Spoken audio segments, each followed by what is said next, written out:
എൻ്റെ ഇടയ്ക്ക് പറഞ്ഞിരുന്നു നമുക്കതിലേക്ക് പോകാമെന്ന്. രണ്ടാമത്തെ ഭാഗം ഇതാണ്: നിനക്ക് ആദ്യമുണ്ടായിരുന്ന സ്നേഹത്തിലേക്ക് നീ തിരിച്ചു വരണം, അങ്ങനെയേ നീ കുഞ്ഞാകൂ.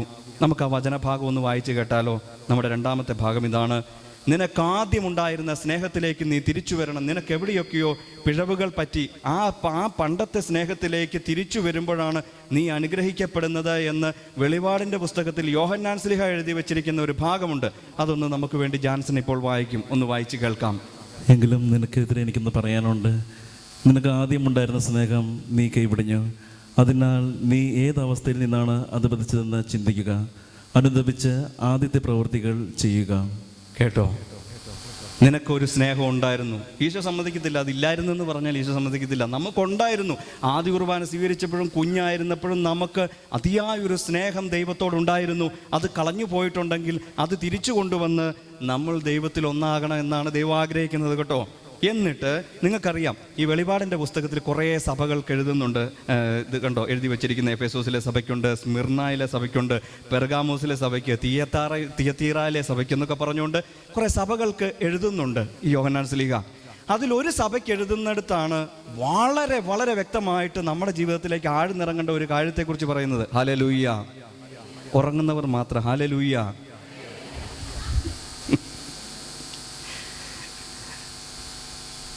അത് വളരെ പ്രധാനപ്പെട്ട ഒരു കാര്യമാണ്. എന്താണെന്നറിയാമോ? ലവോദീക്യയിലെ സഭയ്ക്ക് എഴുതുന്നത്. ഏത് സഭയ്ക്കാ? നിങ്ങൾക്ക് പറ്റുന്ന പേര് പറഞ്ഞാൽ മതി. ലവോദീക്യയിലെ സഭയ്ക്ക് നമ്മുടെ ചങ്കി കുത്തിക്കൊണ്ടാണ് ആ വചനം ഇപ്പോൾ വായിക്കാൻ പോകുന്നത്. കേട്ടോണം എന്താണെന്നുള്ളത്. ഈ ലവോദീക്യയിലെ സഭയ്ക്ക് 3 പ്രത്യേകതകളുണ്ട്. ആ 3 പ്രത്യേകതകൾ വെച്ചതുകൊണ്ട് വേണം നമ്മളത് കേൾക്കാനായിട്ട്. ആ 3 പ്രത്യേകതകൾ അച്ഛൻ പറയാം, എന്നിട്ട് ജാൻസൺ അത് വായിക്കും. ഒന്നാമത്തെ പ്രത്യേകത എന്താണെന്നറിയാമോ?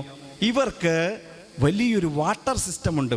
ജലസംഭരണിയിൽ നിന്ന് ജലം കൊണ്ടുവന്ന് ഈ വെള്ളത്തെ 24 മണിക്കൂറും ചൂടാക്കി വെക്കുന്ന ഒരു സിസ്റ്റം ആർക്കുണ്ടായിരുന്നു? ലവോദീക്യയിലെ സഭയ്ക്കുണ്ടായിരുന്നു. കേൾക്കണം, ഈ വെള്ളത്തെ ചൂടാക്കി എന്ന് പറഞ്ഞാൽ അങ്ങ് ചൂടുവെള്ളമല്ല, എന്നാൽ തണുപ്പുമല്ല. അവർക്ക് ഉപയോഗിക്കാൻ പറ്റുന്ന ഒരു പാകത്തിനുള്ള തണുപ്പോ ചൂടോ ഇല്ലാത്ത ഒരു വെള്ള സിസ്റ്റം അവർക്കുണ്ടായിരുന്നു. രണ്ടാമത്തെ കാര്യം, സ്വർണം കമ്പിളി ബിസിനസ്സിൽ നമ്പർ 1 ആൾക്കാരായിരുന്നു. ആര്? ഈ ലവോദീക്യയിലെ സഭക്കാര്. മൂന്നാമത്തെ കാര്യം, ഐ ട്രീറ്റ്മെന്റ്, കണ്ണ് ചികിത്സയിൽ അഗ്രഗണ്യന്മാരായിരുന്നു ഈ ലവോദീക്യയിലെ ആൾക്കാർ. നല്ല സ്പെഷ്യൽ കൺമഷിയൊക്കെ അവർക്കുണ്ടായിരുന്നു എന്നാണ് പറയുന്നത് ഈ കണ്ണിനു വേണ്ടിയിട്ട്. ഇനി കേട്ടെ വചനം: നിന്റെ പ്രവൃത്തികൾ ഞാൻ അറിയുന്നു. നീ തണുപ്പോ ചൂടോ ഉള്ളവനല്ല. തണുപ്പോ ചൂടോ ഉള്ളവനായിരുന്നെങ്കിൽ എന്ന് ഞാൻ ആഗ്രഹിക്കുന്നു. ചൂടോ തണുപ്പോ ഇല്ലാതെ മന്ദോഷ്ണനാകിയാൽ നിന്നെ ഞാൻ എൻ്റെ വായിൽ നിന്ന് തുപ്പിക്കളയും. എന്തെന്നാൽ ഞാൻ ധനവാനാണ്, എനിക്ക് സമ്പത്തുണ്ട്, ഒന്നിനും കുറവില്ല. രണ്ടാമത്തെ കാര്യം എന്ന് നീ പറയുന്നു. വെള്ളത്തിൻ്റെ കാര്യമാണ് പറഞ്ഞത്. 2, സ്വർണവും കമ്പിളിയും ബിസിനസ് ചെയ്യുന്ന രണ്ടാമത്തെ കാര്യമാണ്. ധനവാനാണ്. തുടർന്ന് വായിച്ച് കേൾക്കാം. എന്നാൽ നീ നിർകൃഷ്ടനും ദയനീയനും ദരിദ്രനും അന്ധനും നഗ്നനും ആണെന്ന് നീ അറിയുന്നില്ല.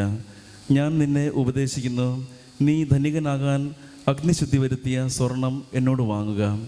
നിന്റെ നഗ്നത മറ്റുള്ളവർ കണ്ട് നീ ലജ്ജിക്കാതിരിക്കുവാൻ ശുഭ്രവസ്ത്രങ്ങൾ എന്നോട് വാങ്ങുക. കാഴ്ച ലഭിക്കുന്നതിന് കണ്ണിലെഴുതാനുള്ള അഞ്ജനവും എന്നോട് വാങ്ങുക. കേട്ടെ, ഇതാരോടായി പറയുന്നത്? ഇതാരോടായി പറഞ്ഞത്? ലോകത്തിലെ ഏറ്റവും വലിയ വെള്ള സിസ്റ്റം ഉണ്ടായിരുന്ന അവരോട് പറയാണ്.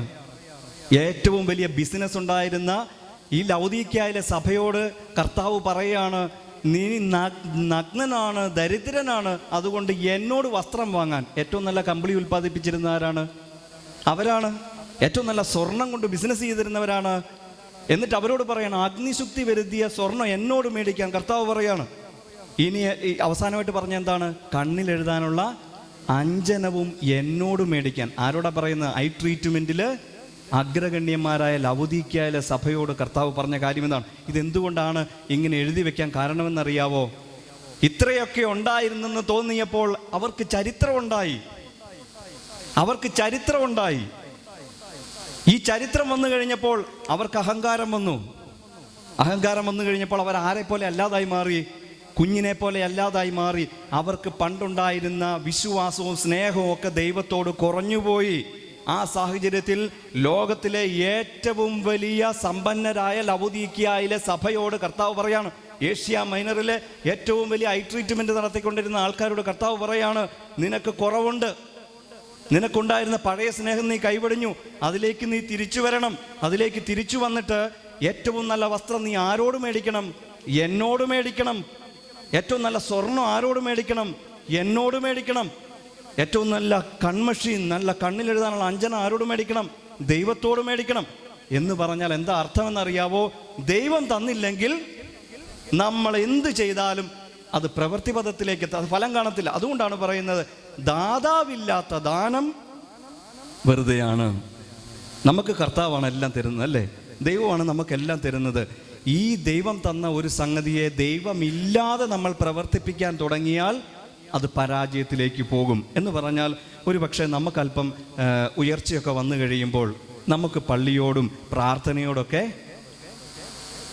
ഒരു പുറകോട്ട് പോകുന്ന ഒരു അവസ്ഥയുണ്ട്. ആലോചിച്ച് നോക്കിക്കേ, ദൈവം ദാതാവ് ഇല്ലാത്ത ദാനം, വീട്, സമ്പത്ത്, പണം, എന്തു ആയിക്കോട്ടെ, ജോലി എന്തു ആയിക്കോട്ടെ, ദൈവമില്ലെങ്കിൽ അത് നന്മയിലേക്ക് എത്തില്ല. Hallelujah, hallelujah. അതുകൊണ്ട് ദൈവം പരിഹാരം പറഞ്ഞിരിക്കുകയാണ്. നീ ദരിദ്രനാണെന്നും നീ നഗ്നനാണെന്നും അന്ധനാണെന്നും തിരിച്ചറിഞ്ഞ് ദൈവത്തിൽ നിന്ന് അനുഗ്രഹങ്ങൾ മേടിക്ക്, അവിടെ നീ അനുഗ്രഹം പ്രാപിക്കും. അതുകൊണ്ട് എൻ്റെ പ്രിയപ്പെട്ടവരെ, ഇത്രയും കാര്യങ്ങൾ നമ്മുടെ മനസ്സിലിരിക്കട്ടെ. ദൈവം നമുക്ക് പറഞ്ഞു തരുന്ന, നമ്മുടെ ഉള്ളിലേക്ക് തരുന്ന, കുഞ്ഞാകാൻ പറയുന്ന, ചെറുതാകാൻ പറയുന്ന ആ വിശ്വാസത്തിലേക്ക് കടന്നു വരാം. നമ്മുടെയൊക്കെ വിശ്വാസം എങ്ങനെയാണ്? നമ്മുടെയൊക്കെ വിശ്വാസം എങ്ങനെ നിങ്ങൾക്കറിയാവോ? അച്ഛനൊരു കഥ പറയാം കേട്ടോ, അപ്പം നിങ്ങൾക്ക് പെട്ടെന്ന് അത് മനസ്സിലാവും. നിങ്ങൾ ഈ നയാഗ്ര വെള്ളച്ചാട്ടത്തെക്കുറിച്ച് കേട്ടിട്ടുണ്ടോ? കേട്ടിട്ടുണ്ടോ? ഇത് എവിടെയുള്ള വെള്ളച്ചാട്ടമാണ്? അമേരിക്കയിൽ, അല്ലേ? ലോകത്തിലെ ഏറ്റവും വലിയ വെള്ളച്ചാട്ടമാണ്. അച്ഛനത് പോയി നേരെ കണ്ടിട്ടുണ്ട്. അപ്പോൾ എന്തുമാത്രം വലിയ വെള്ളച്ചാട്ടമാണെന്നറിയാവോ അത്? ഇപ്പം നമ്മളെല്ലാവരും കൂടെ നയാഗ്ര വെള്ളച്ചാട്ടം കാണാൻ പോകാമെന്ന് വിചാരിക്കുക. ഞാൻ ടിക്കറ്റ് എടുക്കാം, നിങ്ങൾ പേടിക്കണ്ട, നമുക്ക് ഒരുമിച്ച് അങ്ങ് പോവാം. അവിടെ ചെന്ന് നമ്മൾ നിൽക്കുമ്പോൾ, ഇനി വേണ്ട, നയാഗ്ര വരെ പോകാനുള്ള ബുദ്ധിമുട്ടാണെങ്കിൽ ഇവിടെ ആതിരപ്പള്ളിയിൽ ഒരു വെള്ളച്ചാട്ടമുണ്ട്, അവിടെ നമുക്ക് പോവാം. എന്നിട്ട് നമ്മൾ അവിടെ ചെന്ന് നിൽക്കുമ്പോൾ ഒരു മനുഷ്യൻ നമ്മളോട് വന്ന് പറയുകയാണ്, അതെ, ഞാൻ ഈ വെള്ളച്ചാട്ടത്തിൻ്റെ കുറുകെ കയറ് കെട്ടിയിട്ട് അതേ കൂടെ നടക്കാൻ പോവാണ്. നമ്മൾ അവനോട് എന്തു പറയും? നമ്മൾ അവനോട് എന്തു പറയും? സാധ്യമായ കാര്യമല്ല. കാരണം ഈ വെള്ളച്ചാട്ടം, ഇത്രയും വലിയ വെള്ളച്ചാട്ടത്തിന് കുറുകെ കയറ് കെട്ടി അതേ കൂടെ നടക്കാൻ സാധിക്കില്ല. പക്ഷെ നമ്മൾ നോക്കി നിൽക്കുമ്പോൾ അവൻ അതേ കൂടെ നടന്നു കാണിച്ചു. നമുക്കെന്തു വന്നു? വിശ്വാസം വന്നേ. ഇതുപോലെയാണ് നമ്മുടെ വിശ്വാസം. നമ്മൾ പള്ളിയിൽ വന്ന് പ്രാർത്ഥിച്ചൊരു അനുഗ്രഹം കിട്ടി, നമുക്ക് വിശ്വാസമായി. കുറച്ച് കഴിയുമ്പോൾ ഈ വിശ്വാസം എല്ലാം താഴെ പോകാൻ തുടങ്ങും. അത് എന്തെങ്കിലും കാരണങ്ങൾ കൊണ്ടാവാം. രണ്ടാമത് ഈ ചേട്ടൻ നമ്മളോട് പറയാണ്, കണ്ണ് കെട്ടി ഞാൻ ഈ കയറെ കൂടെ നടക്കാൻ പോവാണ്.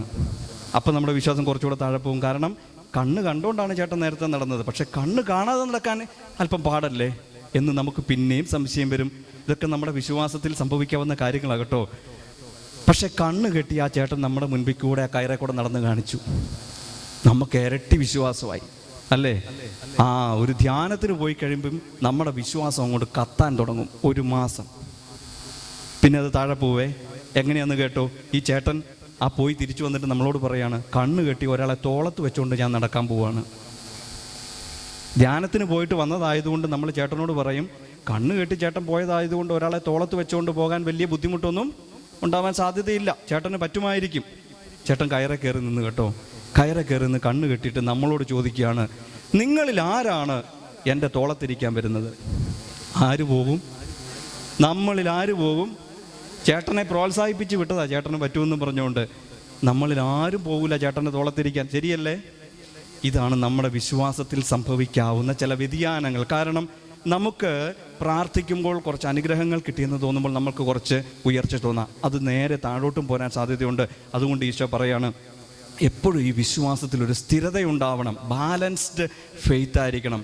അതങ്ങ് കൂടിപ്പോയാലും പ്രശ്നമാണ്, കുറഞ്ഞു പോയാലും പ്രശ്നമാണ്. അതുകൊണ്ടാണ് നമ്മുടെ സഭാപിതാക്കന്മാർ എപ്പോഴും നമ്മളെ പഠിപ്പിക്കുന്ന ഒരു കാര്യമുണ്ട്, virtue stands in the middle. പുണ്യം എവിടെയാണ് നിൽക്കുന്നത്? നടുവിലാണ് നിൽക്കുന്നത്. അത് കൂടിപ്പോയാൽ അതൊരു ഭക്തി ഭ്രാന്തായി മാറും. കുറഞ്ഞു പോയാൽ അതെന്തായി മാറും? പാപത്തിൻ്റെ അങ്ങേയറ്റമായി മാറും. അതിനെ ബാലൻസ് ചെയ്ത് നിർത്തണം. ആ ബാലൻസ് ചെയ്ത് നിർത്തുന്നിടത്താണ് നമ്മുടെ യഥാർത്ഥ വിശ്വാസം. നമുക്കെപ്പോഴും ഈശോയിലുള്ള വിശ്വാസവും സ്നേഹവും കെടാതെ ഉണ്ടാവണം. അതിനുവേണ്ടി നമുക്ക് പ്രത്യേകമായിട്ട് ഈ ദിവസം പ്രാർത്ഥിക്കാം. ഒന്നുകൂടെ ഓർത്തു വെച്ചോ കേട്ടോ. എന്തൊക്കെയാ കുഞ്ഞിൻ്റെ പ്രത്യേകത? കൊച്ചിന് ചരിത്രമില്ല എന്ന് പറഞ്ഞാൽ അതിൻ്റെ ഉള്ളിൽ ആരോടും വെറുപ്പില്ല, വിദ്വേഷമില്ല, പകയില്ല, അസൂയയില്ല. അതിനെല്ലാവരും ഒരുപോലെയാണ്. നമുക്ക് അങ്ങനെ സാധിക്കുമെങ്കിൽ നമ്മളൊരു ഉത്തമ ക്രിസ്ത്യാനിയാണ്. രണ്ടാമത്തെ കാര്യം, കൊച്ചിന് എല്ലാത്തിനോടും എക്സൈറ്റ്മെൻറ്റ്, ആശ്ചര്യം. നമുക്ക് പരിശുദ്ധ കുർബാനയോടും നമ്മുടെ വിശ്വാസത്തോടും എപ്പോഴും ഒരു ആശ്ചര്യം ഉണ്ടാവണം. എൻ്റെ വിശ്വാസം എന്ന് പറഞ്ഞാൽ അത് കത്തണം നമ്മുടെ ഉള്ളിൽ. മൂന്നാമത്തെ കാര്യം എന്തായിരുന്നു? കുഞ്ഞിനെ തിരുത്താൻ പറ്റും. കുഞ്ഞിനെ തിരുത്താൻ പറ്റും. നമ്മൾ ചോദിക്കണം, വീട്ടിൽ ചെല്ലുമ്പോൾ ഭർത്താവിനോട് കാര്യം പറയുമ്പോൾ, ഭാര്യ എന്നോട് കാര്യം പറയുമ്പോൾ, നമ്മുടെ ഉള്ളിലിരുന്നുകൊണ്ട് നമ്മുടെ ഈഗോ, നമ്മുടെ അഹങ്കാരം നമ്മളെ കുത്തുന്നുണ്ടെങ്കിൽ 4 തിരിച്ചു പറയാൻ നമുക്ക് തോന്നുന്നുണ്ടെങ്കിൽ നമ്മൾ തിരുത്തപ്പെട്ടിട്ടില്ല. തിരുത്തപ്പെടുന്ന ഒരു വ്യക്തിക്ക് ചിലപ്പോൾ കുറച്ചൊക്കെ ക്ഷമിക്കാനും സഹിക്കാനൊക്കെ പറ്റിയേക്കാം. ഒരു നേരമെങ്കിലും ഭയം നടച്ചു വെക്കാൻ പറ്റിയേക്കാം. ഇതൊക്കെ നമ്മുടെ വിശ്വാസത്തിൻ്റെ ഭാഗങ്ങൾ. അതുകൊണ്ട് നമ്മുടെ ഉള്ളിലുണ്ടായിരിക്കട്ടെ. നമ്മുടെ യാക്കോബ് ചേട്ടനും പിന്നെ ആരായിരുന്നു, നാമാൻ ചേട്ടനും ഒക്കെ നമ്മുടെ ഉള്ളിലുണ്ടാവണം. അവരൊക്കെ എവിടെയൊക്കെ കുഞ്ഞാവാൻ ശ്രമിച്ചോ അവിടെ അവർ അനുഗ്രഹം പ്രാപിച്ചിട്ടുണ്ട്. ഒരാളുടെ കഥ കൂടെ പറഞ്ഞ് അച്ഛൻ നിർത്താം. നമ്മുടെ ബൈബിളിലെ കൊടുംപാവി ആരായിരിക്കും? ഞാൻ എപ്പോഴും ചിന്തിച്ചിട്ടുണ്ട്, നമ്മുടെ ബൈബിളിൽ എന്തിനാണ് ഇതുപോലത്തെ മഹാഭാവികളെ കുറിച്ച് എഴുതി വെച്ചിരിക്കുന്നത്? വ്യഭിചാരിയായിട്ടും ലോകത്തിൽ എല്ലാ തെറ്റുകളും ചെയ്ത ഒരു വ്യക്തിയെക്കുറിച്ച് നമ്മുടെ ബൈബിളിൽ എഴുതി വെച്ചു. അയാൾ ആരാണ്? ദാവീദ്. യൂദാസ് ഒറ്റിക്കൊടുത്തതേ ഉള്ളൂ. എന്നാൽ ഈ ദാവീദ് അങ്ങനെ ആയിരുന്നോ? ഒരുത്തൻ്റെ ഭാര്യയെ ചതിച്ച് സ്വന്തം വശത്താക്കി അതിലൊരു കുഞ്ഞുകൊണ്ട് എന്തെല്ലാം മഹാതെറ്റുകൾ ചെയ്തവനാണ് അവൻ. എന്നിട്ട് അവനെക്കുറിച്ച് ഇവിടെ എഴുതി വെച്ചിരിക്കുകയാണ് ബൈബിളിനകത്ത്. ഇതെന്തിനാണ് എഴുതി വെച്ചിരിക്കുന്നതെന്ന് അറിയാവോ? അത് നിങ്ങൾക്ക് സമയം കിട്ടുമ്പം 1 കൊറിന്തോസ് 11 പോയൊന്ന് വായിക്കണം കേട്ടോ. അത് ചെന്നിപ്പോൾ ഇവിടെ വായിക്കുന്നില്ല. അതെന്താണ് അതിൻ്റെ ഉത്തരം അവിടെ എഴുതി വെച്ചിട്ടുണ്ട്. ഈ ദാവീദിനെ കുറിച്ച് നമ്മൾ വായിച്ചാൽ അയാൾ കരഞ്ഞ് പിഴിഞ്ഞ്, അയാൾ അനുതപിച്ച് മാനസാന്തരപ്പെട്ട് അവസാനം ഈശോ ഈ ലോകത്തിൽ വന്നപ്പോൾ ആരുടെ പുത്രൻ എന്നറിയപ്പെട്ടെ? അതിശയം. അയാൾ ആരായിരുന്നു? വ്യഭിചാരി മഹാപാപിയായിരുന്ന ദാവീദിന്റെ പേരിൽ ഈശോ അറിയപ്പെടുകയാണ്. എന്ന് പറഞ്ഞാൽ അനുതപിക്കുന്നിടത്തും ചെറുതാകുന്നിടത്തും കുഞ്ഞാകുന്നിടത്തും എന്തുണ്ട്? അനുഗ്രഹമുണ്ട് കേട്ടോ. ആ ഒരു മനസ്സ് നമുക്ക് ഈ പ്രാർത്ഥനയ്ക്ക് വന്നിരിക്കുമ്പോൾ ഉണ്ടാവണം. അത് നമ്മൾ കർത്താവ് അനുഗ്രഹിക്കട്ടെ.